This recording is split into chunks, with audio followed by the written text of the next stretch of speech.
What's up, Razor Nation? I came across this video of Cael Sanderson at last year's NCAAs talking about his perspective on wrestling, and he speaks of wrestling as a game. And, I think this could be an extremely valuable lesson for a lot of wrestlers to take away, because it can help alleviate a lot of that pressure and anxiety that we put on ourselves when it comes to the sport. And so I'm just going to play this clip real quick. It's pretty short, and then we'll break it down and talk about it. So let's just watch this real quick. It's real simple.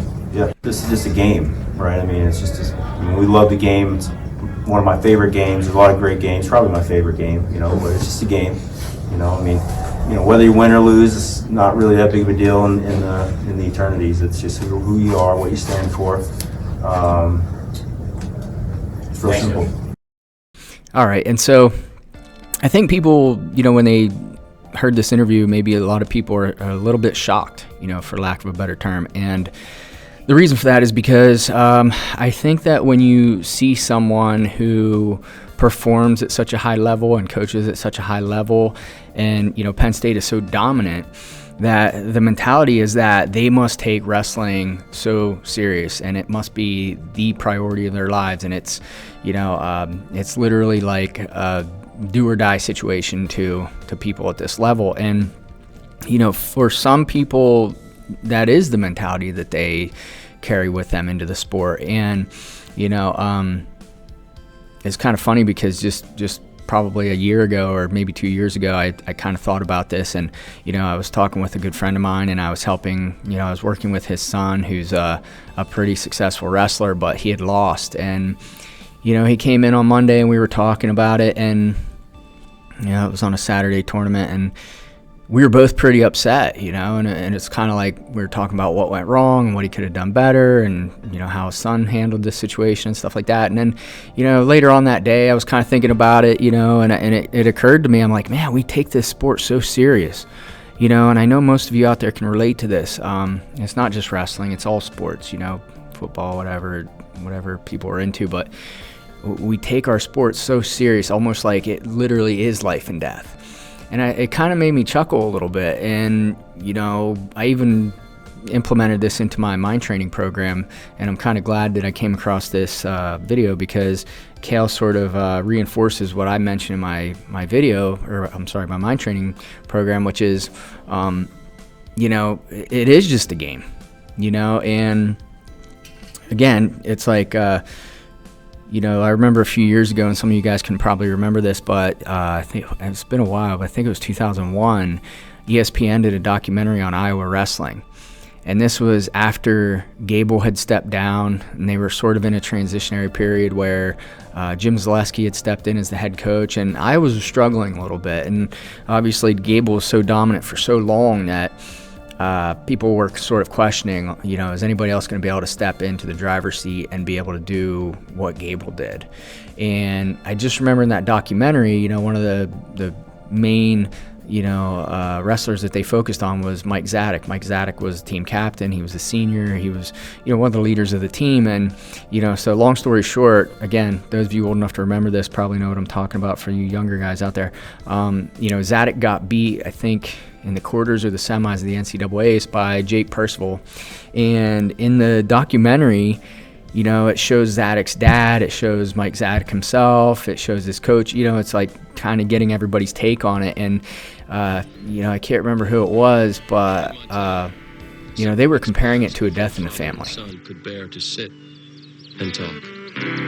I just told him that I loved him and I was proud of him. It's too hard to tell you.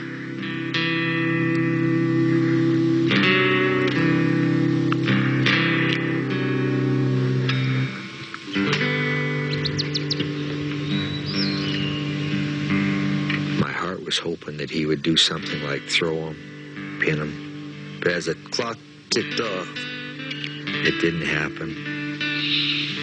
And it seemed like everybody around me was rooting against him. Even after the match was over, guys were celebrating and acting like jackals.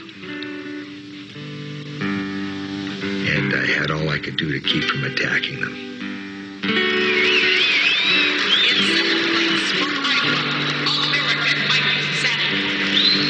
You know, it might not be right, and people might not agree with me admitting that it's worse than a death, and to me it is. I kind of shut myself off from people, my family and stuff, just because, you know, other people can be in good moods, and I just don't want to be around those people because I'm not happy. Been born and raised and trained for this moment your whole entire life, and you're not used to not succeeding, you know, failing at something, and it's something you got to live with, and that's something I got to learn to accept, I suppose. So when I see him healing up and doing what I know he can do, he'll drag me by it. He'll be the leader. He's a leader. You know, you lead by example, and I've always believed that as a parent. And Michael's turned to lead me now. You know. That's how serious and devastating that loss was to Mike Zadok. It was like, you know, he basically thought, I'm gonna win an NCAA title this year. And when he fell short, I mean, you know, it was, like I said, it was devastating, and it crushed the guy, and he came back, and he was still an All-American. But, you know, it's just a good example. And then even another example was those of you that saw the Flow Wrestling documentary, Terry, you know, when Terry Brands got beat in the Olympic trials, again, they said, you know, it was like somebody in his family died. Roy Salger, I remember there was a quote by Roy Salger in the video, or in the documentary, and he said that. He goes, it was like a death in the family. And I just said, how you doing? How you doing? And he started to cry. And he said, I'm hurting. It just seemed like all of a sudden, it was a different guy. You know, he just wasn't around. It was almost like a death in the family. You just didn't bring it up, you know? He almost became obsessed with the fact that he hadn't done what he set out to do. Very sporadically, then he just fell off the grid. And I remember Tom Brands coming up to me about 3 weeks afterwards. I guess he chalked his tires to see if he hadn't left his house. Terry won't answer the phone, and Alger's, you know, big brother and a leader, and knocks on his door, and there's humming going on in there. Zing, zing, zing. It's the airdyne. You know, that's what happens when we take this sport so serious, is sometimes when we lose, you know, which happens to all of us, it's so devastating that sometimes it's very difficult to come back from that, especially in a tournament where you got to turn around and wrestle right away. You know, this happens a lot in the state championships and also in, you know, NCAA, every level of the sport, really. You know, a lot of times if you're in a winner's bracket and you get beat, you know, in, like, say, the semis, a lot of times you got to come back and wrestle in the consies pretty quick. You know, you're right back on the mat shortly after, and a lot of times guys can't bounce back mentally, right? It's not anything physical. I mean, you get a little break, whatever it is, you know, you catch your breath, get a drink, you're good to go, but mentally you're still stuck on that loss, and you can't get past it. And you see this a lot, and it's, you know, they refer to it as the semi-slide. You know, it's like guys losing the semis, and then they end up placing as low as they possibly could place at that point, because mentally they aren't able to regroup. They're not able to get back on track right away and, you know, refocus and come back and perform. And so, you know, I think that's kind of what Cael's getting at with this statement, is that, you know, it's just a game. Wrestling is really just a game. And again, I talk about this in my mind training course, because I think I use the example of playing a video game, right? Like, there's a lot of you guys out there play Call of Duty, Fortnite, whatever it is. And it's like, you know, obviously we enjoy playing those games, you know, and you take those games serious too. You know, when you get, you know, when you die and respawn or whatever it is, it's like, you know, you can get very frustrated. And so what's extremely interesting is what we're seeing here is a contrast in wrestling and coaching philosophies between Penn State and Iowa. And, you know, as most of you know, you know, Iowa was at the top of the food chain for a long time. we're talking decades. I mean, the Gable era stretched from, I think, late 70s almost into the 2000s. Obviously, Penn State and Cael Sanderson have sort of displaced Iowa at the top of the food chain of the wrestling world, and they've done that with basically a changing coaching philosophy.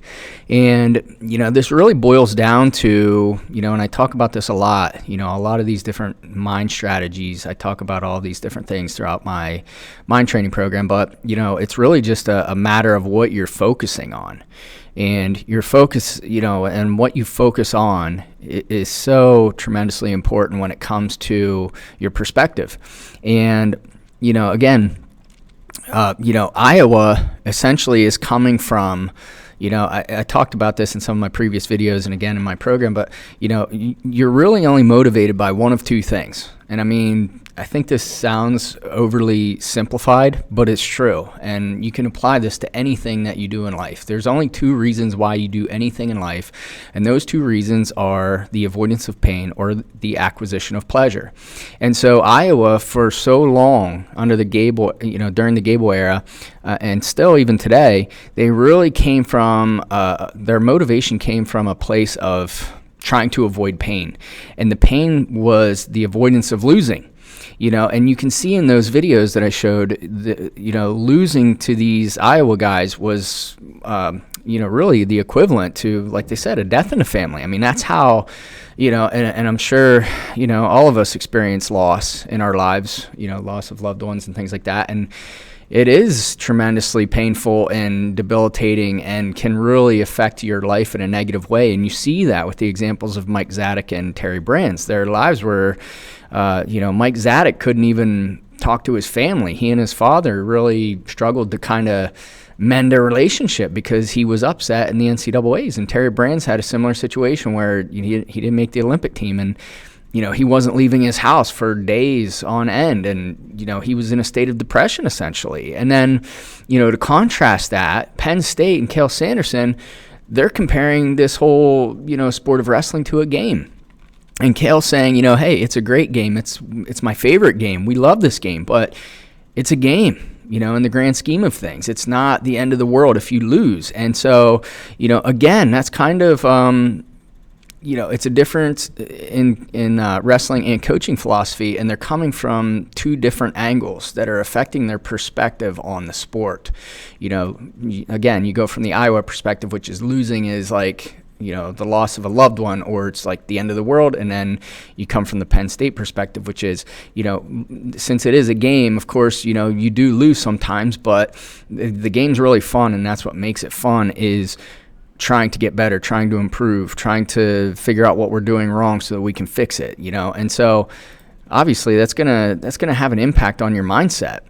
And what it does is, I mean, at the end of the day, let's face it, this makes the sport of wrestling much more enjoyable. And those of you that are familiar with Cael Sanderson and Penn State wrestling program, he's been there for over a decade now, and it's like, obviously that's like the cornerstone of their philosophy at Penn State is, we're having fun, we're enjoying what we do, and again, I might elaborate on this difference a little more in another video, and I even was thinking about putting together a video on where Cael Sanderson sort of developed this philosophy, because it's revolutionized the sport.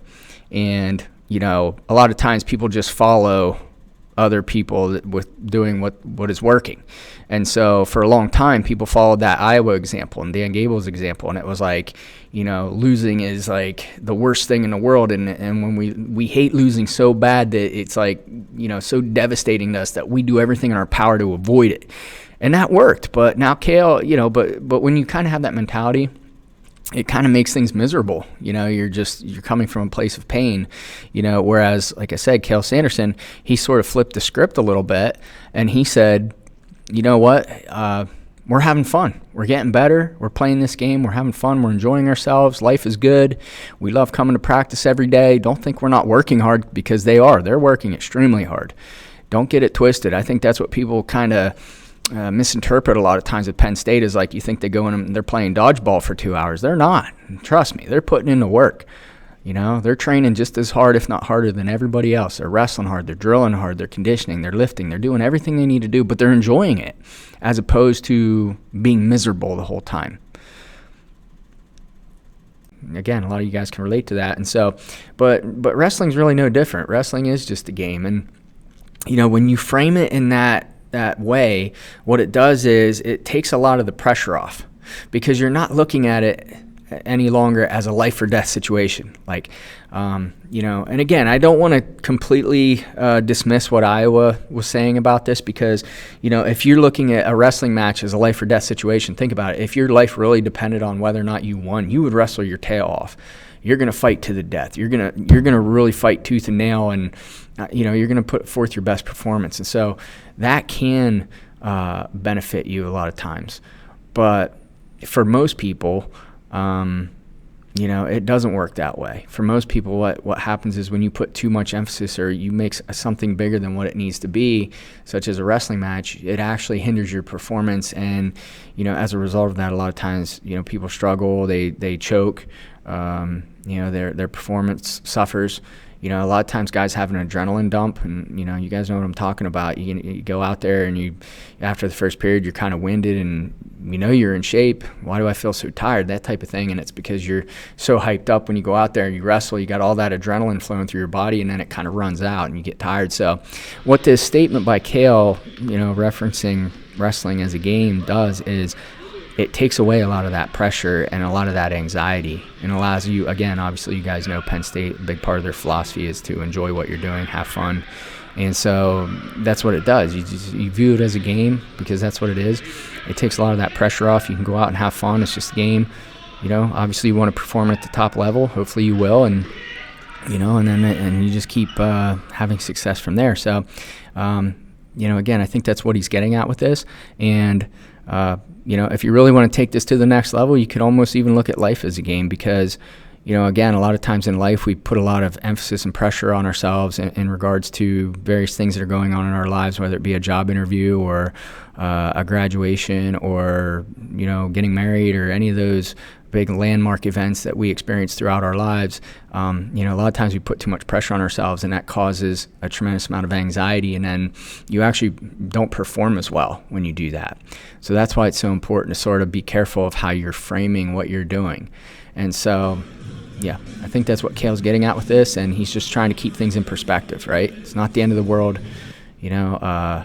It's not life or death. It's a sport. It's a game. We're here to have fun. That's why we do it. Enjoy it, and, you know, that's how you should handle it. So, yeah. So interesting mind hack there. Hopefully you guys can implement this into your training regimen, and hopefully it'll help you guys have more fun and relax and just enjoy what you're doing and enjoy the process of getting better. And just to sort of reiterate what I've been saying, you know, throughout my YouTube channel and my mind training series, is I don't think most people fully grasp the impact that training your mind and having your mind right has on your wrestling career and your overall quality of life. And that's why I put that program together. But, you know, when you look at, you know, teams and coaches like Cael Sanderson and Penn State, they understand it.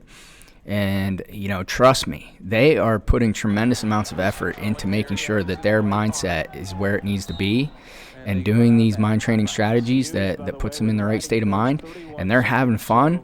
And as you guys can all see, you know, not only are they having fun and enjoying what they do, but they're also winning, and they're winning in dominant fashion. It's not like, okay, Penn State and Iowa have these different coaching and wrestling philosophies, but they're pretty close. They're both at the top, and not taking anything away from Iowa. I mean, don't get me wrong. I mean, what, you know, Gable and that university have done for this sport cannot be, you know, cannot be overestimated. I mean, they're, for a long time, dominated. But my point is just that Cael came in with a different way of doing things and a different way of thinking, and it's completely revolutionized the sport, and it's created a program that is probably more dominant than the sport has ever seen. All right, take care. Savage out. Look at for stalling. That's why he let it go so quickly. And there Jerry's trying that forward roll maneuver. It's sort of a modified Granby, if you will, to try and get an escape. And I think that's what happened earlier when he landed on that right arm or right shoulder, as he was trying to start that that move, and he was caught.